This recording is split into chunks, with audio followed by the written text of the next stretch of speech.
하루라도 젊을 때 빨리 끝내야 하는 숙제가 있죠. 월급이 아무리 적더라도 무조건 1억부터 모아야 됩니다. 왜 그렇게 다들 1억에 난리일까요? 왜냐면 1억만 모아도 인생 난이도가 훨씬 쉬워지기 때문이죠. 하지만 저는 10년, 20년이 걸려서 1억을 모으는 건 크게 의미가 없다고 생각합니다. 최대한 빠르게 모아야 1억이라는 돈이 진짜로 의미가 있어진다고 보는데요. 지금 월급이 200만 원인데 1억을 도대체 어떻게 모아야 될지 막막하신 분들을 위해서 현실적으로 월급 200만 원 받는 직장인이 가장 빠르게 1억을 만드는 법에 대해서 지금부터 이야기를 해보려고 합니다. 여러분, 월급 200을 받아도 숨만 쉬면서 아무것도 안 쓰고 1년 내내 모은다고 해도 1년이면 얼마예요? 2,400만 원입니다. 진짜 극단적으로 4년 동안 한 푼도 안 쓰고 모아야 1억이 된다는 이야기인데, 하지만 이게 현실적으로 가능할까요? 적어도 인간이 살아가려면 월세, 식비, 교통비, 통신비 등등 고정 지출이 있고 취미나 인간관계, 가족 행사 등등 돈이 빠져나갈 곳이 차고 넘칩니다. 다행히 운이 좋아서 부모님 집에 살면서 월세를 안 내도 되고 회사랑 집에서 식비를 해결한다고 해도 교통비, 통신비, 취미생활 등등 다 합쳐도 최소 몇십만 원은 나갈 겁니다. 결국 한 달에 200만 원을 벌면서 4년, 5년 만에 1억을 모은다는 건 불가능하다는 계산이 나오죠. 그래서 우리는 200만 원이라는 월급의 한계를 빠르게 인정하고 어떻게 하면 더 빠르고 좀 더 현실적인 방식으로 1억 원이라는 목표에 도달할 수 있을지 고민해봐야 됩니다. 우선 가장 먼저 할 거는 생각부터 바꿔야 돼요. 대부분의 사람들이 막연하게 어떻게 1억을 모을까라고 생각을 하는데, 어떻게 하면 빠르게 1억을 만들 수 있을까라고 생각을 바꿔야 됩니다. 즉, 정확히 언제까지 얼마씩 모아서 1억을 만들겠다는 구체적인 목표부터 세워야 되죠. 예를 들어서 3년 만에 1억을 모은다고 생각을 해볼게요. 그러면은 36개월 동안 평균적으로 월에 277만 원 정도 저축을 해야겠죠. 아니, 월급이 200만 원인데 한 달에 277만 원을 모으는 건 말이 안 되잖아요. 그래서 이런 경우엔 부족한 금액을 어떻게 채울 것인지가 핵심이 되겠죠. 아니면은 3년 안에 1억이라는 목표가 버겁다면 1년 안에 2천만 원, 1,500만 원 만들기 같이 중간 목표들을 만드는 것도 좋고요. 1년에 2천만 원이면 대략 한 달 평균으로 167만 원 정도 수준인데, 이게 불가능한 것처럼 보여도 구체적인 숫자로 보면 이때부터 우리의 뇌는 핑계가 아니라 어떻게 하면 실현시킬 수 있을지 방법을 찾게 되거든요. 그래서 막연하게 1억을 모으겠다고 생각하지 말고요. 언제까지 모으겠다고 구체적으로 설정하는 게 빠르게 1억을 만들기 위해서 가장 먼저 해야 될 일입니다. 어쨌든 구체적인 목표를 세웠으면 이제 필요한 것과 필요 없는 것들부터 구분을 해봐야 되는데, 솔직하게 월급이 200만 원이라면요, 자취, 자동차, 연애 등등 웬만한 건 다 사치라고 해도 과언이 아니라고 생각해요. 진짜로 현실적으로 봤을 때 말이죠. 자취에서 월세,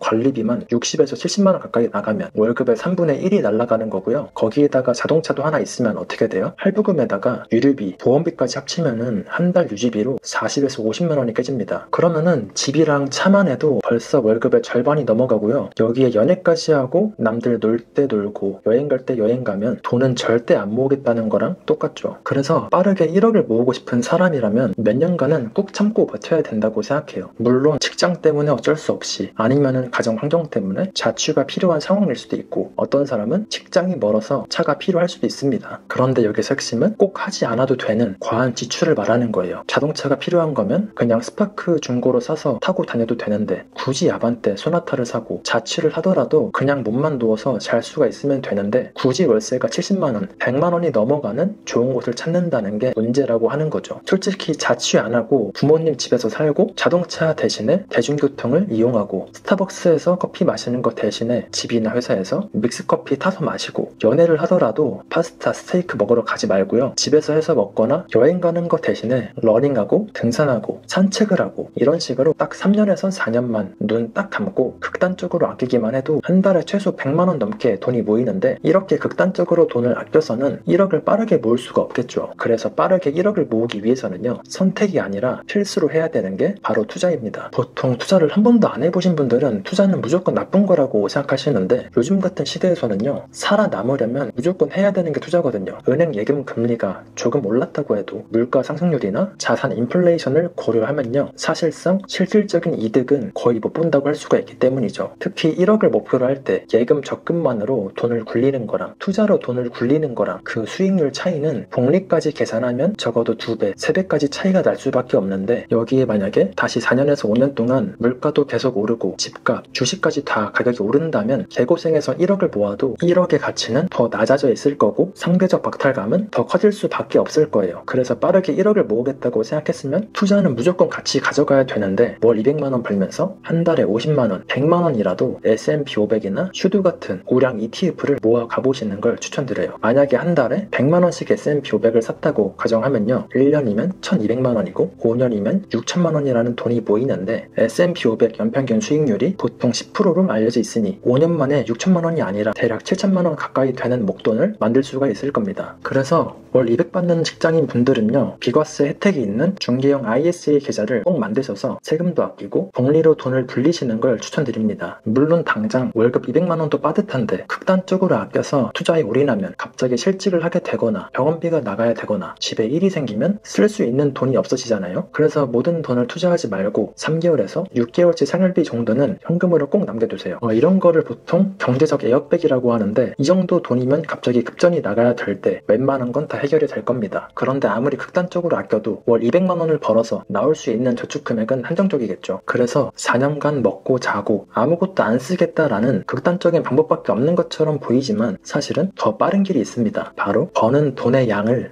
늘리는 거죠. 누구나 쉽고 빠르게 돈 벌 수가 있는 거 어떤 게 있어요? 퇴근하고 나서 배달 알바를 해도 되고, 영상 편집을 할 줄 알면 크몬 같은 곳에서 영상 편집 알바를 해도 되고, 아니면은 블로그나 유튜브를 운영해보면서 조회수 수익을 늘려도 되겠죠. 사실 악착같이 모으는 기간에는 자연스럽게 만나는 사람도 적어지고 집에 있는 시간도 많아지게 되잖아요. 그럴 때 넷플릭스나 유튜브만 보면서 아까운 시간 낭비하지 말고요, 퇴근하고 남는 시간을 돈을 버는 시간으로 바꿔보세요. 요즘 최저시급도 10,000원이 넘어가서 하루 3시간에서 4시간만 투자해도 한 달이면 100만원은 더 벌 수가 있거든요. 그러면 원래 100만원씩 S&P 500에 투자를 했지만 부업으로 추가 수입이 100만원 더 생기면 어떻게 돼요? 매달 200만원씩 투자가 가능하니까 1년이면 2,400만원이고요. 복리까지 생각하면 딱 4년이면 빠르게 1억을 만들 수가 있는 현실적인 전략이 되는 거죠. 제가 생각하기에 1억을 모았다고 해서 인생이 엄청나게 드라마틱하게 바뀌진 않는 것 같아요. 대신에 1억을 모아가는 그 과정 자체가 나한테 엄청나게 큰 경험치를 주더라고요. 단순히 통장에 찍히는 숫자만 보이는 게 아니라 돈을 굴리는 법, 절약 습관, 소득 파이프라인 확보 같은 이런 생각들이 있잖아요. 그리고 뭐 당연한 이야기겠지만 그 1억이 다시 투자나 사업을 하는데 쓰이게 된다면 영원에서 1억을 모으는 것보다 1억에서 10억을 모으는 건 그렇게 불가능한 수치가 아니라는 걸 깨닫게 될 겁니다. 왜냐면은 1억부터는 나만 일하는 게 아니라 1억이라는 돈도 같이 일하기 때문이죠. 결론은요, 월급 200 받는 직장인이 1억을 빠른 시간 안에 만든다는 건 절대 쉬운 일이 아니라고 생각해요. 이게 쉬웠으면 개나 소나 1억 모으고 다 부자 됐겠죠. 4년간 아무것도 안 쓰고 다 모아도 딱 1억인데 만약에 먹고 싶은 거 다 사 먹고 여행 갈 거 다 가고 이런 식으로 조금만 소비해도요, 1억을 모으는데 걸리는 시간은 5년, 10년으로 금방 늘어나 버리죠. 하지만 그럼에도 불구하고 1억을 모으기로 마음을 먹었다면 정확한 목표와 기간을 설정하고 필요한 것과 불필요한 것을 냉정하게 구분해서 지출을 최대한 줄이고, 그리고 단순하게 저축만 하는 게 아니라 투자를 선택하고, 그리고 마지막으로 무조건 아끼기만 하지 말고 버는 돈의 양을 늘린다면 현실적으로 월에 200만원 받는 사람도 빠르게 1억을 만들 수가 있다고 생각합니다. 만약에 이거를 깨닫는다면 1억이 아니라 그 뒤에 10억, 20억도 가능할 거고 더 큰 경제적 자유로 이어질 수도 있겠죠. 그리고 돈에 대해서 눈을 뜨게 되면 생각보다 이 세상에 돈은 많고 내가 할 수 있는 일도 많다는 걸 알게 되실 거예요. 오늘 준비한 영상은 여기까지고요. 혹시나 영상이 도움이 되셨다면 구독이랑 좋아요, 댓글까지 부탁드리겠습니다. 저는 다음 영상에도 돈과 관련된 도움이 되는 영상들로 찾아뵙도록 할게요. 우리 같이 성장해서 이 자본주의 시대 꼭 졸업해봐요. 시청해주셔서 감사합니다. 좋은 하루 보내세요.